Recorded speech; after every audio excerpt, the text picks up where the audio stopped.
Baghdad کا بازار تھا اور ایک حلوائی جو ہے وہ صبح صبح اپنی دکان سے جا رہا تھا کہ ایک فقیر آ نکلا، لکڑی کے کھڑاؤں اس نے پہنے ہوئے تھے، تو کہا بابا جی آؤ ذرا بیٹھو، تو اس نے گرم گرم دودھ نکال کر کے بابا جی کو پیش کیا۔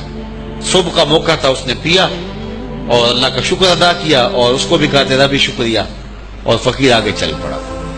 بازار کا منظر تھا، آگے ایک فاحشہ عورت اپنے دوست کے ساتھ، اپنے یار کے ساتھ سیڑھیوں پر بیٹھ کے موسم کا لطف لے رہی تھی۔ یہ آج کل جس طرح ہلکی ہلکی بوندا باندی ہو تو جی چاہتا نا کہ باہر آئیں اور منظر دیکھیں، تو ساون کی رت لگی ہوئی تھی، ہلکی ہلکی بوندا باندی تھی، تو سیڑھیوں پہ بیٹھ کے وہ موسم کا لطف لے رہے تھے کہ یہ فقیر اپنی موج میں بازار سے گزرا، تو لکڑی کے کھڑاؤں تھے، کیچڑ اڑ کے کبھی دائیں گرتا تھا کبھی بائیں گرتا تھا، ایک چھینٹا اڑا اور اس عورت کے لباس پہ جا گرا۔ اس کے پاس اس کا بیٹھا ہوا جو یار تھا اسے بڑا غصہ آیا، اٹھا اور آ کے فقیر کے منہ پہ تپڑ مارا۔ فقیر بنے پھرتے ہو، چلنے کی تمیز بھی نہیں ہے، قیمتی لباس آیا کر دیا۔ فقیر نے آسمان کی طرف دیکھا اور ہنس کے کہا مالک تو بھی بڑا بے نیاز ہے، کہیں سے دودھ پلواتا ہے کہیں سے تپڑ مرواتا ہے۔ کہا مالک تیری بھی عجیب شان ہے، کہیں سے دودھ پلواتا ہے کہیں سے تپڑ مرواتا ہے۔ یہ کہہ کے فقیر آگے چل پڑا۔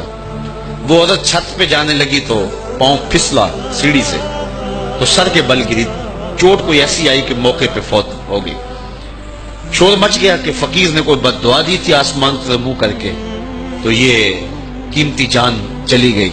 فقیر ابھی بازار کے دوسرے کونے تک نہیں پہنچنے پائے تھے کہ پکڑ لیے گئے۔ لوگوں نے کہا فقیر بنے پھرتے ہو، حوصلہ بھی نہیں رکھتے ہو، کیا ہوا میاں؟ کہا تم نے بد دعا دی اور عورت کی جان گئی۔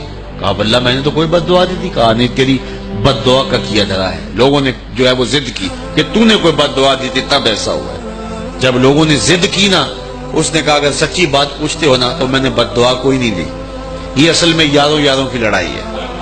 کہا وہ کیا؟ کہا جب میں گزر رہا تھا تو میرے پاؤں سے چینٹا اڑا، اس عورت کے لباس پہ پڑا تو اس کے یار کو غصہ آیا، اس نے مجھے مارا، پھر میرے یار کو بھی غصہ آ گیا۔